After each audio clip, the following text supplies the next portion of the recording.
O'Reilly. Somebody take him out somewhere. Take Bill O'Reilly out somewhere and have a little talk with his behind. What if that were your wife, your girlfriend, your daughter, your mother, that he sexually harassed in the way that he has been known for doing for years and years and years and years. And please keep in mind that your president defended him.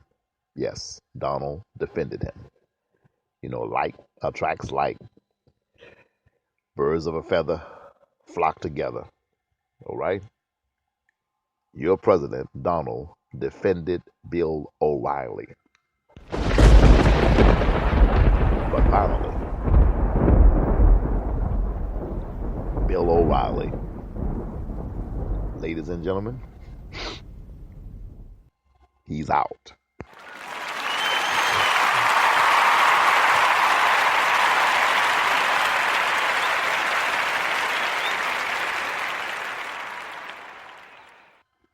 And let that be a bell ringing in Zion. Let that be an alarm and send a signal all over this country. We ain't gonna take it no more. I'm a man, I'm a man, I'm a man, I'm a man, I'm a man. Y'all know that, right? I'm a man. And you know, a man gonna be a man, gonna be a man, gonna be a man. We already know that, right? But that does not mean that a man has to be a sexual harasser. That does not mean that a man has to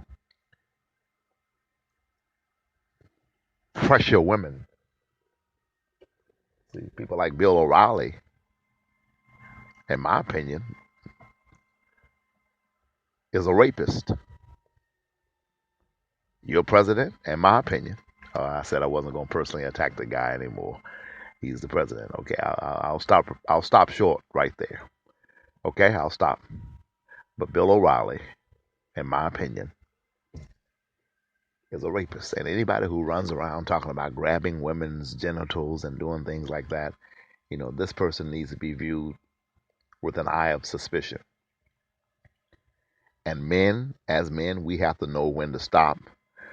You got to know when to hold 'em, know when to fold 'em, know when to walk away, know when to run. You got to know when to run, baby. I told a lady today, keep it real. I said, baby, you sure look good in them pants. Yesterday, you were wearing those pants. You were wearing those pants. I thought she was going to say thank you. I really did. And men, sometimes we don't get it. Sometimes we misread stuff. And you got to realize that's life.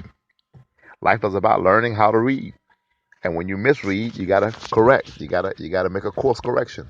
So the woman said to me, she said, no disrespect. She said, I feel awkward when you say that to me. She said, I would rather you not talk to me about my pants like that. She said, please don't take it. Don't get offended, she said to me. She said, I'm not offended, but I feel awkward when you say that. She said, you don't have to apologize, but if you don't mind, just don't say stuff like that to me. You'll excuse me, please. I'm sorry. I said, wow, to myself. To her, I said, it won't happen again. Will not happen again. Now, in my opinion, and I'm sure she would concur with this assessment, I did not sexually harass her. She did not feel sexually harassed. She said she felt awkward. Excuse me. Now, in my opinion, if I turn around a week from now and say the same kind of thing to her and give her the same kind of what I'm calling a compliment, then I think that's sexual harassment.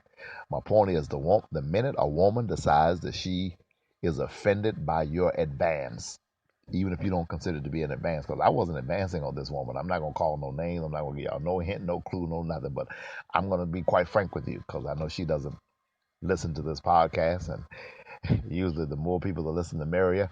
And I invite people. I'm not going to invite her to hear this podcast, especially not this one. Okay, but let me say this about her. She does not, how can I say it and be politically correct? Not my type anyway. Try it like that. Under no circumstances would we be intimate? Just being honest. I'm a preacher. I'm Reverend Sherman D. Manning, but I'm also a man. Man in both of my names. Sherman Manning, right? So I'm a man. I'm a man. Okay? You got that part, right? So I know what I like, and she ain't it. That's all I'm trying to say to you. She's not shaped the way. I'm not going into specifics because somebody might get offended and say preacher talking like all that other good stuff. So I ain't gonna go on there. She is not my type on any level. I like her as a friend. I like her. And I hate to go here because as little boys we hated that when we wanted a girl and she said, "Oh, I like you like a brother." We always thought that was a lie and a good excuse to just turn us down and let us down easy and all that. But I'm not talking to her. I'm talking to you all about her, and you don't have any clue who she is. So I got no reason to lie to you. I'm telling you the truth. I kind of like her like a sister. I consider her kind of like my family a little bit. And to be quite frank with you, in her defense, perhaps she has the same kind of feelings about me. And ipso facto, maybe that's why she felt awkward. See, man, we got to become thinkers. And that's what I said to myself. I said, maybe she sort of sees me kind of like as family too, and sort of likes me, in a family type way. And so coming from a guy who's sort of like a brother to her in her mind, if that's how she feels about it, and I'm making a lot of, all this is conjecture now. I'm just trying to figure it out. I said, maybe that's why she felt awkward. Maybe she felt like I view you like this. And so I don't view you like that. So when you compliment me like this, it confuses the lines that we have drawn, or it confuses the relationship that we share. And so, but whatever she meant, the minute you tell me you feel awkward by any kind of thing that I have done or said, I'm backing down all the way off. You ain't never got to worry about it no more. So she could have on the best looking, most beautiful, sexy, attractive dress that I've ever seen in my lifetime. And I ain't going to say one mumbling word about how good the dress look or how good she looks in the dress. Ain't happening. And so Bill O'Reilly had not learned that lesson. I've heard stories about him raping women. I've heard stories about him taking women. I've heard all kind of stuff about him. But all I can say is I'm glad he's gone, because he was a fascist, racist son of a gun all the way around. And for those of you, I was talking to someone earlier who had no clue he was like that, thought he didn't like Trump. I said, oh, Lord, I don't know what you've been watching or what you've been reading, but he and Trump were friends, personal friends. And occasionally he would say something publicly to try to disavow or disagree with Trump to make it look like he was unbiased, or that he had his own opinion. But they're buddies, they're friends, personal friends on this, friends and civilian life, friends unrelated to the show, they're friends. And so, yes, I'm glad he's gone. And I don't like to see anybody do bad. I don't like to see anybody get knocked down. But number one, he ain't hurting. He's making $25 million a year. He's definitely not broke. He's in Italy right now. Met with the Pope today on the same day he got fired. Oh, how the mighty have fallen. Glory to God. So I ain't got no sympathy for him. What he needs to do is get himself some help and learn how to take no for an answer and quit whoring around. I said quit whoring around and grow the doggone blankety up. And be a man, be a man, be a man, be a man. A man is a man. A man don't run around here harassing women sexually, trying to force himself off on a woman. That is so immature. It is so wrong. It is so evil, and it needs to stop. And if you are a man listening to this podcast, and you've sexually harassed a woman, stop doing it. And if you are a woman and you've been victimized, report it. Report it. The more you report it, the less it'll happen, I believe. I think the more it is exposed, the less it will happen. But I never liked Bill O'Reilly. I always knew that he was a racist and a fascist. And now he's just proven himself to be not only a racist, but perhaps a rapist. Don't know.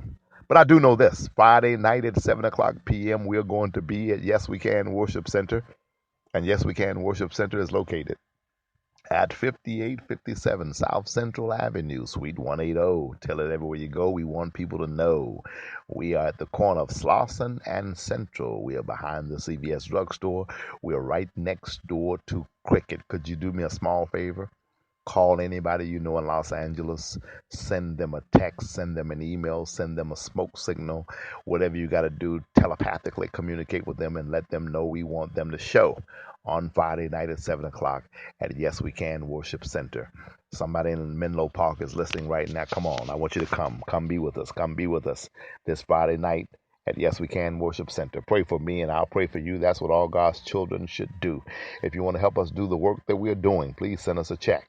Make the check payable to Yes We Can Worship Center. Send it to 5857 South Central Avenue, Suite 180, Los Angeles, California, 90011. If you're coming Friday, give me a call, 213-377-8681, 213-377-8681. We can turn this thing around, ladies and gentlemen. We can make the world better. Yes, we can.